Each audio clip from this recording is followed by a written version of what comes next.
In the past, I've talked about how publishers underestimated the Teenage Mutant Ninja Turtles, only for them to defy expectations and become the most popular indie comic of their time. You'd think that would have taught people not to underestimate the Turtles again, right? But the truth is, the Turtles weren't done being the underdogs. It took the collaborative effort of highly dedicated writers, directors, and producers to prove that turtle power was real. It was a cultural phenomenon waiting for the perfect storm to take over the world. Join me today as I make a deep dive into the unlikely success story of the first Teenage Mutant Ninja Turtles movie. The idea of a Teenage Mutant Ninja Turtles movie has been around almost as long as the Turtles themselves. Legend has it that in 1984, B-movie maestro Roger Corman reached out to Kevin Eastman and Peter Laird with a pitch. Imagine an R-rated version of the Turtles, played by Sam Kinison, Billy Crystal, Bobcat Goldthwait, and Gallagher, wearing only green paint and a shell on their backs. Ugh. Where did they come up with this stuff? Fortunately, Eastman and Laird had too much artistic integrity to let their creation be reduced to this, and the deal never materialized. Ironically, Gallagher would play an important part later in this story. More specifically, Gary Proper, his manager, really liked the comic book. Fast forward to the late 1980s, and comic book movies were seen as a poor investment unless they featured the most recognizable heroes. But TMNT licensor Mark Friedman saw the writing on the wall. The toy line deal with Playmates was nearing its dreaded third year, the point when most toy lines start to decline. To complicate matters, Batmania was on the rise, with Batman taking over the shelf space that the Turtles had once dominated. With the cartoon's third season preparing for what could be its last, Mark realized they needed to leap onto the silver screen. Fortunately, Gary Proper convinced his producing partner, Cameron Kim Dawson, to contact Mirage Studios to secure the movie's rights. Dawson and Gallagher pitched a version of the film to Friedman that would have seen big-name comedians like John Candy playing the Turtles. But Friedman wasn't impressed. That's when Dawson brought in comedy writer Bobby Herbeck, who was working on a script for Golden Harvest producer Tom Gray at the time. Golden Harvest, a Hong Kong-based studio famous for its Bruce Lee and Jackie Chan films, was a natural fit for a project with martial arts at its core. But convincing Gray was another matter. Bobby tried repeatedly to sell him on the idea of a TMNT movie, but Gray wasn't even interested in taking a look at the oddly titled property. One day, Bobby promised to drop the idea as long as Tom checked with his kids, the target demographic of the cartoon.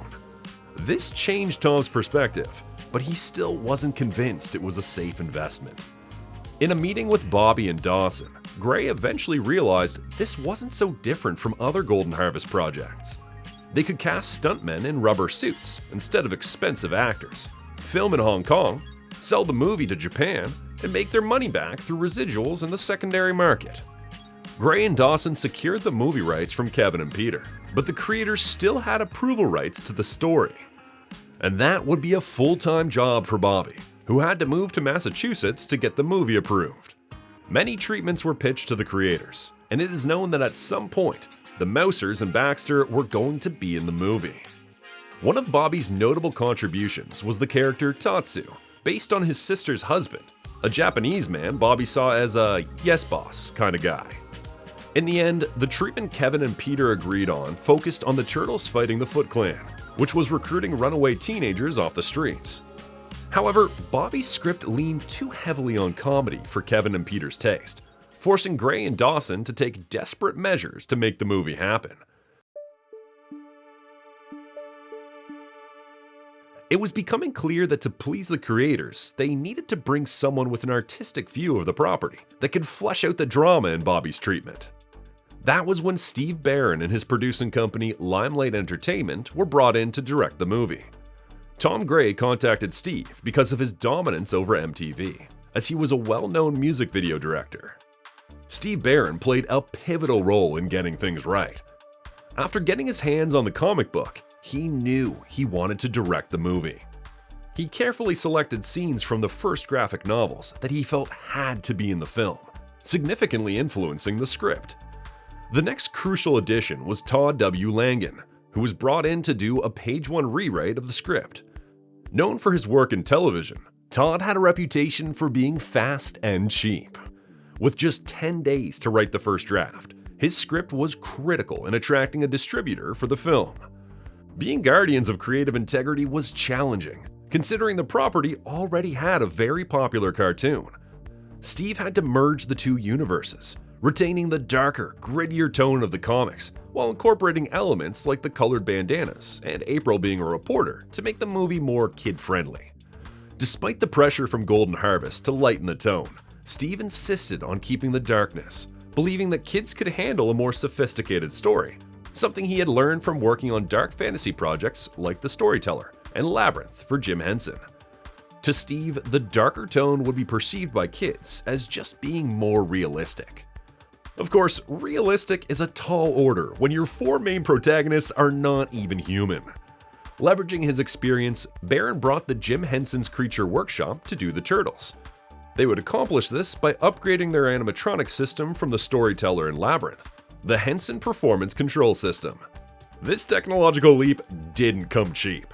$4 million from the already tight budget went straight into the puppeteering system, an enormous risk considering the film still hadn't secured a distributor. But why were studios so hesitant to pick up the movie? While beloved today, Henson's Labyrinth was a box office disappointment at the time. Then there were the recent failures of comic book and cartoon adaptations, such as Masters of the Universe and Howard the Duck. If even George Lucas couldn't make Howard the Duck a hit, what hope did these indie producers have? While Henson's team finished the suits in London, Tom Gray scrambled to secure funding. He struck a deal with 20th Century Fox for $6 million, but when the executive behind the deal was fired, the new regime pulled out. Time was running out. Henson was nearly finished and ready to ship the suits to North Carolina. If they couldn't pay him, they'd have to halt everything. To make matters worse, Henson had a pay-or-play contract, meaning they'd still owe him for all the R&D, even if the project was cancelled. Gray was in talks with New Line Cinema, which offered them only $2 million instead of $6. This was back when New Line Cinema was an indie studio. Desperate, Gray turned to Golden Harvest founder Raymond Chow. He explained that canceling the project wasn't an option. They didn't have the funds to pay off Henson's contract, and a lawsuit was inevitable. In this crucial moment, Gray promised Chow that the Turtles were already a marketing success and that they'd recoup their investment. Chow secured the $6 million, and the film was back on track. But to say the worst was behind them would be a lie. Filming began in July 1989 in Wilmington, North Carolina, just a few weeks after Batman's successful release. Up to this point, the film had only a 10-week pre-production window and was scheduled to shoot for just 2 months. Jim Henson's Creature Workshop already had animatronic technology to animate the turtles' faces. But the physical demands of having a turtle perform backflips and fall down a sewer manhole required a more advanced, radio-controlled system, something that couldn't be achieved if the suits were hardwired. Splinter was the exception, being a more traditional puppet. Since Brian, Jim Henson's son, was working with the Creature Shop, he ended up becoming the second unit director for many of the action scenes.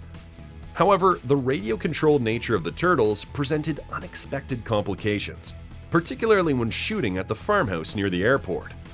Every time a plane passed nearby, the Turtles' faces would glitch into nightmarish spasms, making filming impossible at times. This forced the crew to switch to a military frequency, which was illegal. But Brian Henson wouldn't find out until the Air Force came in knocking during the filming of the Dinosaurs TV show years later. As you can imagine, being inside one of these suits was hell. The shells housed the computers that controlled the facial expressions, adding significant weight to the suits. On top of that, the film was shot in temperatures around 95 degrees Fahrenheit with 98% humidity. Actors were often dehydrated and sometimes even passed out from the heat. The suits weighed between 50 and 60 pounds, but after a long day of sweating inside them, they could weigh up to 70 pounds. As a result, the Turtles sometimes moved slowly. To counteract this, Steve Barron filmed at a higher frame rate, allowing him to speed up the footage when necessary. The suits were also prone to tearing, so multiple turtle limbs were kept on hand for quick replacements. But how did the faces work? The main computer in their shells controlled the eye, mouth, and eyebrow movements. To give the turtles more nuanced mouth movements, puppeteers wore lip-reading braces.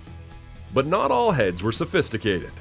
There were two types of suits: those designed for the stuntmen, which were lighter and free of electronics, and the more complex suits worn by the actors. Acting inside these suits required perfect synchronization between the puppeteer and the actor. They delivered their lines simultaneously, creating a chaotic and surreal experience on set. To keep references, only the puppeteer's lines were recorded, and these were later replaced through ADR. As you might guess, the audio from the set couldn't be used. Between the double delivery of the lines, the noise from the servos, and the deafening chorus of crickets that invaded the sets, all the lines, even those from the human actors, had to be dubbed in post. If you think it was easier being a stunt actor, think again. While less complex, the stunt suits were still heavy and didn't provide much protection. A Donatello stuntman was injured and had to be replaced by Ernie Reyes Jr., who would later star as Keno in the sequel. A story in itself. Not all scenes were filmed in Wilmington. The production spent 4 days in New York for establishing shots, while everything else was filmed on sets, except for the Central Park scene, which was shot in a rural area. Here are some fun facts about the sets. The set for the final scene was previously used for Big Trouble in Little China. The second time around exterior set was later reused as a pawn shop in The Crow. The store burned down in both cases because it was designed for that specific purpose. The cement factory that served as the Shredder's warehouse was also reused in The Crow, where it played as the Top Dollars Club. It would also be Dino Haddon in the Super Mario Bros. Movie of 1993. Filming wrapped in September 1989, with the budget eventually reaching $13.5 million. Unfortunately, it soon became apparent that more shooting was necessary, and Steve Barron was determined to make some risky decisions to get the rest of the script filmed. Steve Barron was deep into post-production, working with editor Sally Menk to shape the film. However, they quickly ran into a major issue. There hadn't been enough time to film all the scenes in the script. Steve felt that certain gaps needed to be filled, and he pushed for additional pickups. But this would require more money, and Golden Harvest refused. Sensing Steve's frustration, Jim Henson offered a helping hand by connecting him with Jeffrey Katzenberg from Disney. Steve met with Jeffrey behind Tom Gray's back. After watching the rough cut, Jeffrey was impressed and called Tom to offer Disney's distribution services. Tom declined the offer as politely as possible, but underneath, he was furious with Steve for going behind his back. Perhaps as a result of this, Steve and Sally's involvement with the movie ended shortly afterward. Many scenes or extended sequences were cut from the film, leaving enough material for what could have been a director's cut. By the end of 1989, the movie was tested with public screenings for kids, which were wildly successful. The response was so strong that New Line Cinema realized they hadn't printed enough copies of the film and had to scramble to double the amount before the official release. Despite this positive reaction, executives were still second-guessing the film and were pretty sure they were killing the franchise.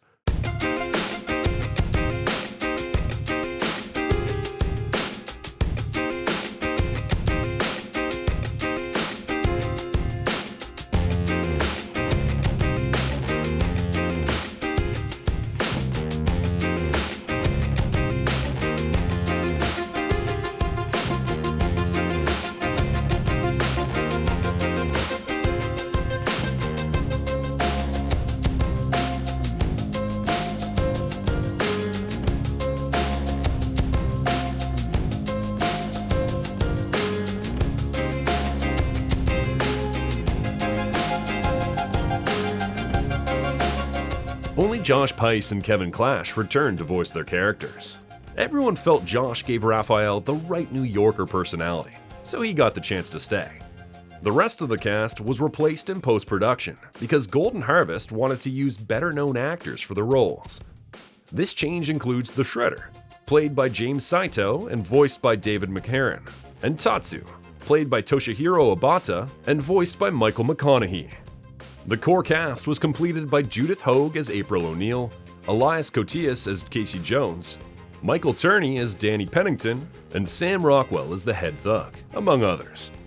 The actors in the suits appeared in the movie in different roles. Michelle Insisti was the pizza delivery guy. Josh Peiss was the passenger in the cab. David Foreman was a gang member in the foot training scene, and Leif Tilden was the foot messenger in the subway scene. I'll come back to the behind the scenes in a while, but let's dive into the story. New York City was in the grip of a silent crime wave, leaving police baffled. The only clues they had were scattered reports of teenagers being spotted at the scenes. But Channel 3 reporter April O'Neil was on the case. After receiving many reports about something similar happening in Japan years ago, she was determined to find out if there was a connection. After wrapping up her broadcast, April headed back to her van, only to find a group of teenagers robbing it. When they tried to take her bag, she bravely resisted. Fortunately, a flying sigh killed the lights, and by the time the police cars arrived to shed some light on the situation, the criminals were all tied up. April found the sigh beside her and put it into her bag, much to Raphael's chagrin.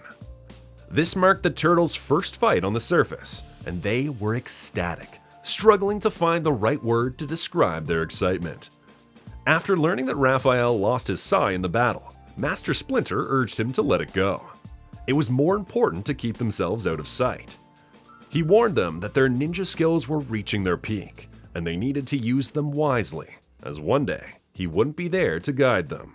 The Turtles quickly pushed aside this somber thought, choosing instead to celebrate their victory with music and pizza. Needing a distraction, Raphael went to the cinema to watch Critters. On his way out, he witnessed two teenagers stealing a purse. He intervened, forcing them to return it, but they escaped into Central Park. There, they were ambushed by Casey Jones, a vigilante ready to dish out some rough justice. Realizing that Casey was about to go too far, Raphael stepped in, allowing the kids to escape. This led to a brief scuffle between the two, ending with Casey making his getaway. Upon his return to the lair, Raphael was surprised by Splinter, who made him sit down and have a talk. Splinter had tried to help Raphael channel his anger, but it was clear Raph still struggled with it alone. Splinter reminded him that he didn't have to. His brothers were there for him, and Splinter's wisdom would always be with him. The next day, April pressed the chief of police about the existence of the Foot Clan during a live broadcast. This caught the attention of the Shredder, who ordered his men to silence her. But the Turtles were also watching the news and recognized April as the woman they had recently saved. This was all the information Raphael needed to retrieve his lost sigh. Yes, Raph disobeyed Splinter by going, but he ended up saving April's life from the Foot Clan. With April unconscious, Raphael had no choice but to bring her back to the lair, unaware he had been followed by a foot ninja. April woke to a completely surreal landscape in the sewers, surrounded by a talking rat and his 4 talking turtle sons. To calm her down, Splinter gave her their backstory. Once the pet of his master Yoshi in Japan, Splinter had learned the art of ninjutsu by mimicking his master's movements from his cage. After a series of events forced Yoshi to flee to New York, Splinter ended up alone on the streets. One day, while scavenging in the sewers, he found 4 baby turtles around a broken glass jar, crawling through a strange glowing ooze. Splinter took care of them and soon noticed they were growing in size and intelligence. Seeing this, he taught them all he had learned from his master and gave them their names. April started to adjust to her new reality, and after the story, the Turtles helped her return home, where they shared some pizza. Thanks to the Turtles' infinite charm, April finally felt at ease with them. Unfortunately, when the Turtles returned to their lair, they found it wrecked, with clear signs of a struggle, and Splinter was gone, or worse. The Turtles were finally forced into the situation they had dreaded. Their master wasn't there for them anymore. With nowhere else to go, they moved in with April. April's boss, Charles Pennington, found himself in a difficult position when his son, Danny, got into trouble with the law for stealing on behalf of the Foot Clan. After discovering the connection, the police chief made a deal with Pennington, pressuring him to persuade April to give the police a break on her investigation into the city's crime wave. But what exactly was this Foot Clan? The Foot was a criminal organization that recruited runaway teens, training them to become ninjas. Under the leadership of the Shredder and his second-in-command, Tatsu, the clan operated much like a cult. The recruits were told that the outside world had rejected them, but within the Foot Clan, they had found a new family with Shredder as their father. After capturing Splinter, Shredder made it a top priority to locate and capture the remaining mutant turtles. When Danny, who had recently seen a mutant turtle at April's apartment, realized he could help his family, he raised his hand to aid in finding them. Meanwhile, Raphael's impatience was growing. Splinter was out there, needing their help, and all they could do was wait for April to find a lead. This frustration led to another argument with Leonardo, and in typical fashion, Raphael stormed off to blow off steam on the rooftop. At the same time, Casey Jones, who was scanning the police radio, spotted Raphael from a distance, surrounded by foot ninjas. April returned home without any news, though she hoped that viewers might start calling in with tips about the mysterious clan. Unaware of the battle brewing above, she gave the other turtles a tour of her father's antique store, until Raphael crashed through the skylight in front of them, having been ambushed by the Foot Clan. The clan, led by Tatsu, invaded the building. Casey Jones rushed in to help the turtles, but in the chaos of the battle, a fire broke out, threatening the already fragile structure. April quickly led the turtles and Casey through a trapdoor in the basement, but not before discovering through an answering machine that she had been fired. As the building burned, the turtles and Casey escaped to April's family farmhouse. Watching the flames consume the building, Danny couldn't help but feel guilty about his role in leading the Foot Clan to them. Later, after witnessing Tatsu's brutal punishment of the ninjas for their failed mission, Danny began to question his loyalty to his newfound family. He sought out Splinter, who recognized the inner turmoil in the boy. Splinter assured Danny he was there to listen, offering a compassionate ear. While at the farmhouse, the turtles waited for Raphael to recover from his injuries, grappling with the uncertainty of their situation. Raphael's physical recovery did little to ease the turtles' minds. Seeking peace and guidance, Leonardo meditated for hours, reaching out with his mind until he made contact with Splinter. Overwhelmed with relief at the confirmation that Splinter was alive, Leonardo hurried to gather his brothers for a group meditation. Together, the turtles connected with Splinter once more. He congratulated them for learning the final and greatest truth of the ninja. Ultimate mastery comes not from the body, but from the mind. Perhaps fearing this might be their last conversation, Splinter reminded them that his love for them was the key to staying united. Reinvigorated by their spiritual connection, the turtles resumed their training. Once they reached a stronger state of mind, they decided it was time to return to New York and confront their enemies. Upon returning, they discovered Danny hiding in the turtle lair, torn between his two conflicting families. He convinced April to let him stay the night, claiming he was just running away from his father. April and Danny bonded over the secret origin of the Teenage Mutant Ninja Turtles, and she gave him one of her sketches. However, in the middle of the night, haunted by a nightmare, Danny woke up and returned to the Foot Clan headquarters at the East Warehouse on Lairdman Island. Unbeknownst to him, Casey Jones, who was sleeping in his truck, saw Danny leave and decided to follow him. Back at the headquarters, Danny sought out Splinter, who finally shared his full origin story. Splinter told him of his master, Hamato Yoshi, a great warrior who had a fierce rival in Oroku Saki. They competed in all things, but none more fiercely than for the love of a woman named Tang Shen. Knowing Saki's jealousy would lead to violence, Shen persuaded Yoshi to move to America. However, Saki tracked them down, killed Shen, and lay in wait for Yoshi's return. When Yoshi arrived, Saki took his life. During the chaos, Splinter, whose cage had been broken, attacked Saki and scratched his face. In retaliation, Saki sliced Splinter's ear, but Splinter managed to escape. Intrigued by the open-ended story, Danny asked what had happened to this Oroku Saki, and that was when Splinter revealed to him that he was wearing his symbol on his headband. At that moment, Shredder appeared, catching Danny with the stolen turtle sketch. Realizing that the turtles had returned, Shredder rallied the Foot Clan and ordered Tatsu to kill Splinter.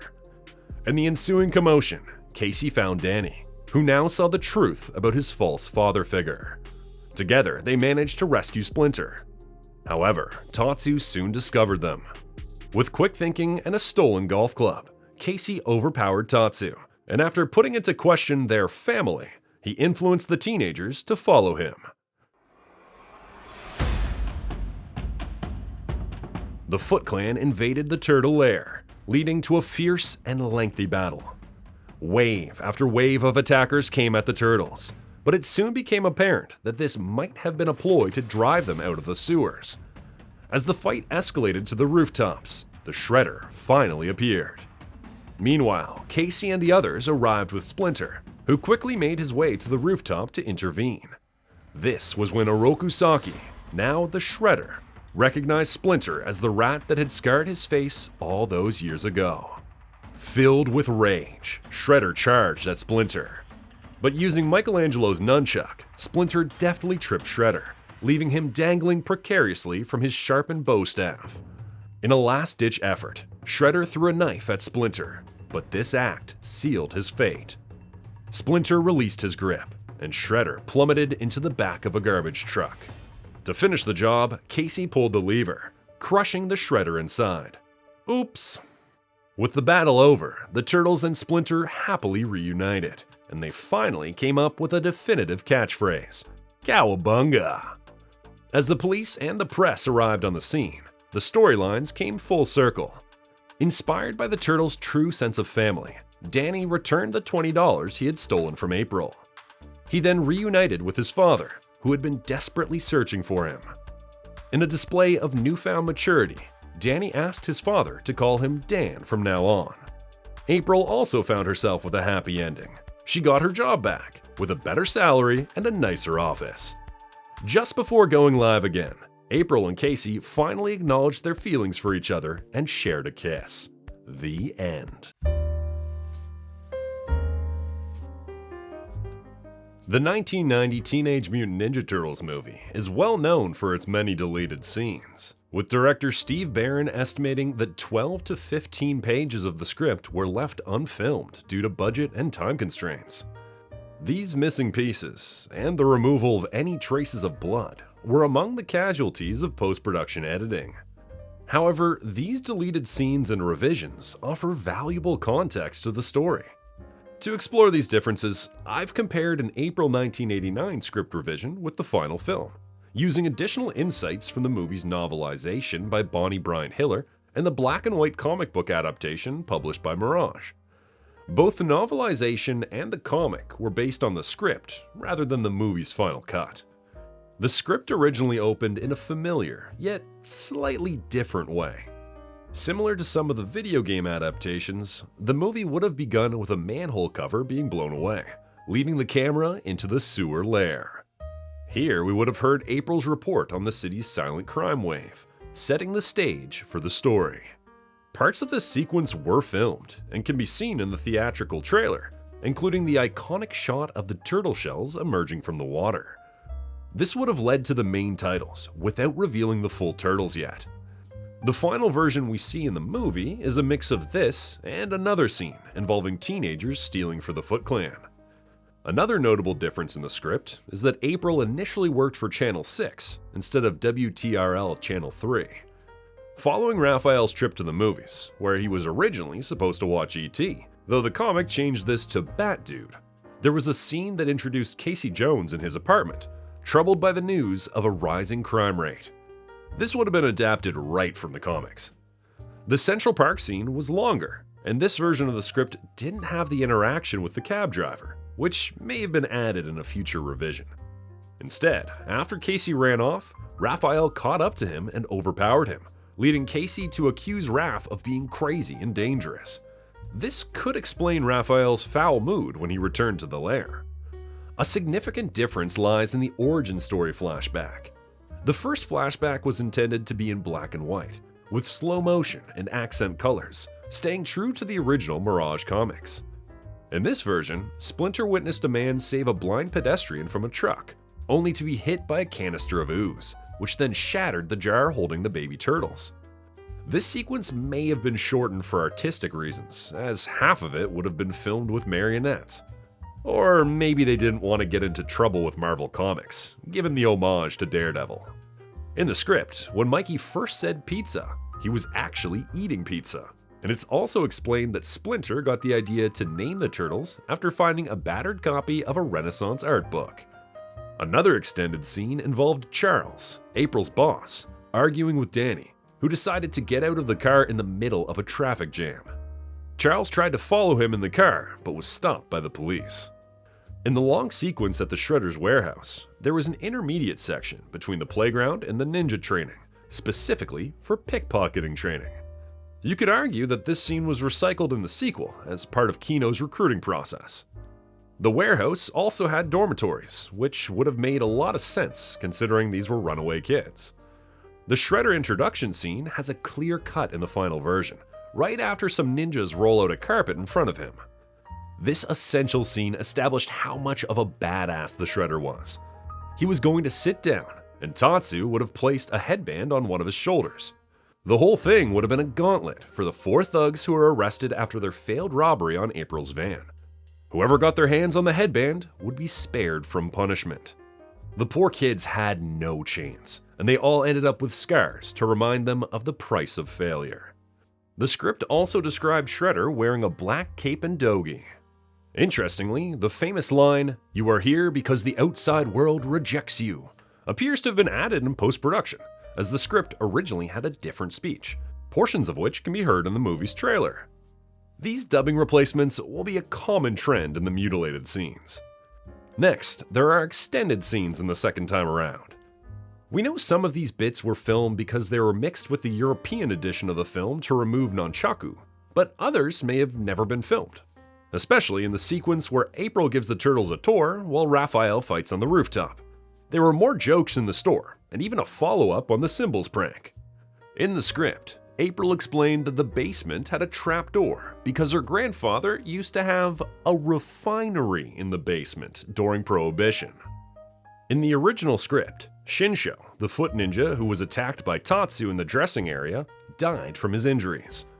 This would have been a pivotal moment, revealing the true brutality of the Foot Clan and pushing the other kids, including Danny, to realize that the Foot was not really a family. The decision to change the audio in post-production, implying Shinsho survived, was likely made to avoid making the film too dark. Several scenes set at April's farmhouse were also trimmed or altered. Some are in the rotoscope transitions between April's sketches and the narration of how the turtles were dealing with their loss. This included Mikey training non-stop, and Casey falling down a water well. In fact, the relationship between April and Casey was developed much more in the missing scenes. One famous change in post-production involved the scene where Raphael screamed Splinter from a rooftop. Initially, it was Michelangelo who screamed, but the scene was altered, likely due to the removal of Mikey's training sequence. A significant point of no return is hidden in the montage sequence, where the turtles are training in the field. These are actual scenes with dialogues. Leo comes up with the idea of fighting blindfolded, with the others attacking him. After learning how to fight like this, the other turtles do the same until they all learn new ways of fighting. This explains why they finally defeated the clan upon their return. This important development was stated explicitly in the script, but is only implied in the final movie. On the opposite side of the dubbing changes, a scene that, at least in my revision of the script, didn't have any lines was the one where Mikey suggested using turtle wax for his muscles. But I suspect this scene changed before or during filming. The script also originally implied dialogue in Japanese for Shredder and Tatsu's conversations, which was not included in the final dubbed version, and may not have been filmed that way either. Another notable difference is that, in the script, Danny stole April's sketch when he left the lair. This was changed in a later revision, as the scene where April gives the sketch to Danny is present in the novelization and makes more thematic sense. Oddly, the comic book follows the earlier version where Danny steals the sketch. A small but significant missing scene involved April and the Turtles realizing that Danny had taken the sketch, alerting them that the Foot was on their way to the lair. This is why they were prepared for the attack. The second flashback also follows the origin story from the comics. Yoshi's rival was Oroku Nagi, who also got violent with Shen, resulting in his death at the hands of Yoshi. Because of the clan's code of honor, Yoshi had to take his own life, but he decided to leave for America with Shen and Splinter. This makes more sense than simply leaving Japan out of fear of Saki. Saki, on the other hand, would have also been Nagi's little brother who wanted revenge on Yoshi. The only real difference with the comic is the part where Splinter and Saki mark each other, which was probably added there to make them recognize each other in the climax of the movie. This script revision doesn't have any of the garbage truck scenes with Casey. The Shredder would have fallen into a moving garbage truck and ended up crushed inside. Neither the script nor the adaptations have the "oops" line. I can only speculate on when this was added, and I am surprised it was kept, considering how worried they were about the movie becoming too dark. The comic removed the garbage truck altogether, implying he probably just hit the asphalt. Who knows? Maybe the whole reason the truck was already there was to give Kevin Eastman the chance to make his cameo. Lastly, the most famous deleted scene from the movie is the final one. In this scene, Danny and April meet with a publisher to pitch a TMNT comic book, only to have it rejected for being too far-fetched. The Turtles were spying just outside the window and ended up shocked that they thought of them as far-fetched. This scene is in all the adaptations and was included as an extra in at least one edition. Given Steve Barron's background as a music video director, it's no surprise that he had a specific vision for the movie's soundtrack. He wanted to use indie punk and new wave bands, a choice that would have aligned well with the Turtles' underground, indie comic roots. However, the producers opted for a more commercial approach, steering the soundtrack towards the new jack swing genre. While a new wave soundtrack would have been intriguing, the one we got is undeniably iconic. For those familiar with Monty Python, the name John Duprez should ring a bell. Duprez, who composed the score for this movie, also collaborated with David Frank to form Orchestra on the Half Shell, the artistic name behind the movie's main theme, Turtle Rhapsody. This theme was notable enough to get its own release, featuring several dance remixes with added vocals. The soundtrack produced two significant singles. The first one was Spin That Wheel by High Tech 3, a collaboration between Cavalli, El Sati, and Yakid K. The latter, along with producer Joe Bogard, were members of the Belgian group known as Technotronic. The second single of this album was Turtle Power by Partners in Kryme, and its music video was also directed by Steve Barron. The song has mildly annoyed fans since its release. The songwriter, Richard Usher, had based the lyrics on secondhand information about the movie, leading him to believe Raphael was the leader due to his prominent role in several scenes. Despite this hiccup, Turtle Power was a huge success, reaching number 13 on the US charts and becoming the first hip-hop song to top the UK charts. Usher revisited the song multiple times, including a version for the video game TMNT Out of the Shadows. In 2023, he released Turtle Power XXL, where he finally corrected the mistake. You can check it out here on YouTube. With the dubbing and soundtrack complete, the film was ready for release. A release that many feared might spell the end of the franchise. The early screenings of the Teenage Mutant Ninja Turtles movie generated mixed reactions. While kids responded positively, the mood shifted dramatically when the film was shown to adults. This divide in reception set the stage for what would be a nerve-wracking lead-up to the movie's release. Just a week before the film's premiere, Mark Friedman held a small screening for Playmates. The reaction was disastrous. They hated it. Friedman left the screening convinced that the movie was destined to bomb, potentially dragging the entire franchise down with it. Thinking someone needed to show up for this movie, he bought tickets for himself and his wife for the movie's opening night. He was initially alone as he waited in line, But to his surprise, the line quickly stretched around the block. The film didn't bomb, not even close. Released on March 30th, 1990, Teenage Mutant Ninja Turtles knocked Pretty Woman off the top of the box office, earning $25 million in its opening weekend. New Line Cinema strategically released the movie just before the school holidays, and as a result, it only dropped 28% in its second weekend, which was almost unprecedented. By the end of its theatrical run, the film grossed $135 million, leaving all the studios that had previously rejected it in utter horror. Critics, as usual, didn't know what to make of the Turtles. The reviews were mixed. Some criticized it for being too childish, while others thought it wasn't appropriate for kids at all. Many, as was expected, were put off by the martial arts and perceived levels of violence. If it's any consolation, critics also hated Pretty Woman.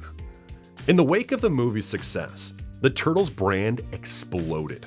Licensing deals flourished, adding a comic strip, more video games, and even a musical to the ever-growing TMNT catalog. Notably, Pizza Hut, which had initially passed on partnering for the film, jumped on board for the VHS release in October 1990, launching a $20 million advertising campaign. Teenage Mutant Ninja Turtles broke all the records for an indie movie, a feat that wouldn't be surpassed until 1999's The Blair Witch Project. The Turtles had already proven themselves as a marketing powerhouse, but the success of the movie turned them into a global cultural phenomenon, shaping the childhoods of an entire generation. The Teenage Mutant Ninja Turtles movie became a cultural juggernaut, and it's speculated that its actual success might have been even greater than the box office numbers suggest. With kids paying half price to see the film, and many of them returning to theaters multiple times, it's likely that actual audience turnout was much higher than reported. Whatever the case, theaters were packed. The movie resonated not just with kids, but also with teenagers and college students, who made up the film's core demographic. This demand for Turtles coincided with additional merchandise and licensed products that, together, created the perfect marketing storm known as Turtlemania. This frenzy only strengthened the existing product lines. In 1990 alone, Playmates sold an astounding 100 million units of TMNT toys. But parents weren't happy with the levels of violence in the movie and the franchise in general. This only confirmed Golden Harvest's and Playmates' fears that the movie was too dark. They knew they needed to course-correct this in the sequel. With the Turtles at the height of their popularity, a sequel was quickly fast-tracked to capitalize on the momentum and to make the most of the investments in animatronic technology. The plan was to release the sequel the following year, but their plan faced significant challenges. Jim Henson, whose Creature Workshop had brought the Turtles to life, tragically passed away that same year. His son, Brian Henson, took over the Creature Workshop and improved upon the technology of the first film. Steve Barron was initially expected to return for the sequel. However, due to the creative differences that arose during the production of the original movie, Barron did not return. Another director, Michael Pressman, took the role. The producers and the screenwriter would return, but that's a story for another day. After all these years, one lingering question remains unanswered by the script. Why did no one question why Danny was hiding at the Turtle Lair? It's not like they knew he was part of the Foot Clan. In any case, the idea of Shredder using kids for his crimes was taken right out of the headlines. Apparently, a criminal in Philadelphia had the same modus operandi. This brought the Shredder closer to the theme of the movie: family. The Foot Clan and the Turtles represent two opposing family dynamics, with Splinter and Shredder as father figures with starkly different approaches. Splinter's goal is to make his sons strong enough to survive without him, teaching them to draw strength from within and to support each other. On the other hand, Shredder exploits his sons to strengthen himself and his criminal empire. One of the real-life lessons from this movie is the importance of balancing creative vision with business acumen. Sequels and reboots sometimes lean too far in one direction and, as a result, end up not having long legs. Turtlemania left a lasting impact on a generation, And judging by the number of action figures and video games that get sold every month with imagery of the Turtlemania years, you can understand why the Turtles still sell even after those versions of the characters were replaced decades ago. I find it fitting that some of the lessons learned during the making of this movie could have come directly from Splinter's teachings. When the actors inside those heavy suits felt like they were reaching their limits, they had to draw strength not from their bodies, but from their minds, just as Splinter taught his sons. And when uncertainty and self-doubt made producers second-guess their efforts, it was only by coming together and trusting their collaboration that they were able to face those fears head-on. Just like the Turtles, it was through unity and perseverance that they overcame the odds. If you made it so far into this video, please leave Chevy Nova as a comment. I know this was a long one, but it's an essential part of Turtle history. Were you around when Turtlemania hit? Are you still feeling the effects? Let me know in the comments. Thanks for watching. See you in the sewers.